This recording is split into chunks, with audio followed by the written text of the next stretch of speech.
দিন দিন মানুষের জীবন থেকে মানে এই জিনিসটা কিন্তু হারিয়ে যাচ্ছে, তাই না বলুন? এই যে আমাদের প্রিয় চুলো, আমাদের দিকে বিশেষ করে গ্রামের সাইডে দেখতে পাবেন যে এই চুলোগুলো কিন্তু ইউজ করা হয় রান্নার ক্ষেত্রে। আমাদের সাধারণ গ্রামীণ জীবনযাপনে কিন্তু এই চুলোটা বিশেষ একটা ভূমিকা পালন করে থাকে, ঠিক আছে? তো সেই কারণেই এই যে আমার একটা ছোট্ট ইচ্ছে পূরণ, মানে আমার চুলো দেওয়া হয়েছিল। আপনারা যারা আমার ডেলি ব্লগ দেখেন তারা তো জানেনই। এদিকে আমার ছেলে আমার বায়না ধরেছে, মা আমি একটা প্যাকেট খাবো। আমি তো অনেকক্ষণ ওকে সামলেছি কিন্তু আর পারছি না, তাই এখানে দেখছিলাম যে এক্সপায়ারি ডেটটা কবে, তারপরেই ওকে খেতে দিলাম। কারণ আমি যে কোনো জিনিস ক্যাডবেরি হোক কিংবা চিপস আমি কিন্তু অবশ্যই দেখে দিই।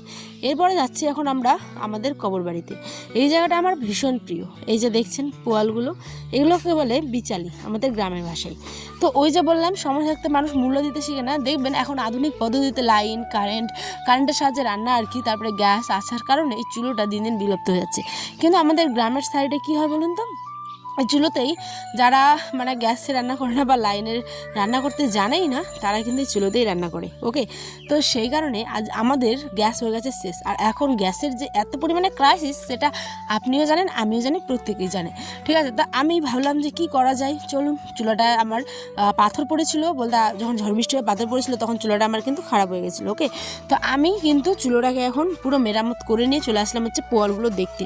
কারণ আমাকে জ্বালানি হিসেবে তো কিছু জ্বালাতে হবে, তাই না?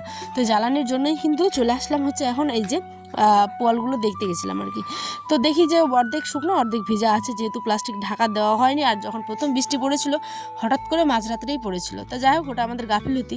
যে কোনো জ্বালানি কিন্তু কী করতে হয়, ঢাকা দিয়ে রাখতে হয়, পোয়াল হোক যে কিছু হোক। আর আমাদের তো জ্বালানি ঘরে নেই, আপনারা তো আমার জানেনই। এগুলো আমাদের যে শ্বশুরবাড়ি সেটা হচ্ছে অনেক পুরনো, তো আছে কিন্তু অন্যরা ইউজ করে, আমি করি না। তো যাই হোক, এরপরে চুলোটাকে আমি অর্ধেকটা শুকোতে দিয়ে চলে গেছিলাম হচ্ছে ওই দিকে, কবরবাড়ির দিকে। এখন আবার আসলাম বাকিটা ল্যাপা মোছা করবো বলে। ওই যে বড় চুলাটা, ওইটা কিন্তু প্রথমে দিয়েছিলাম। তারপরে আমরা দুজনের রান্না তো অল্প ছোট্ট হাঁড়ি বসে, সেই কারণে ওটাতে কিন্তু আর হয় না। তো আমি এই চুলোটাতেই মানে আমি কিন্তু রান্না করি, ছোট্ট একটা চুলোতে।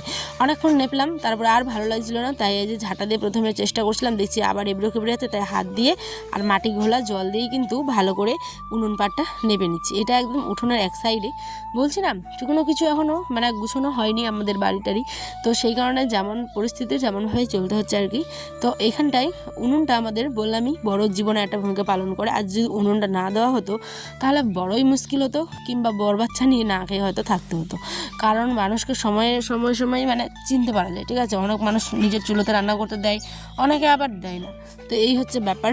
যাই হোক, নিজের থাকা মানেই তো ওটা নিজেরই। এদিকে রান্নাবান্না হয়ে গেছে, একদম ওটা খাওয়াও হয়ে গেছিলো। আমি আর তখন শেয়ার করিনি, একদম বিকেলবেলা, ঠিক আছে? এখন আমি এই যে বাদামগুলো সেদ্ধ করলাম, বিকেলে একটু ঘুমনি আর মুড়ি খাওয়া বলে।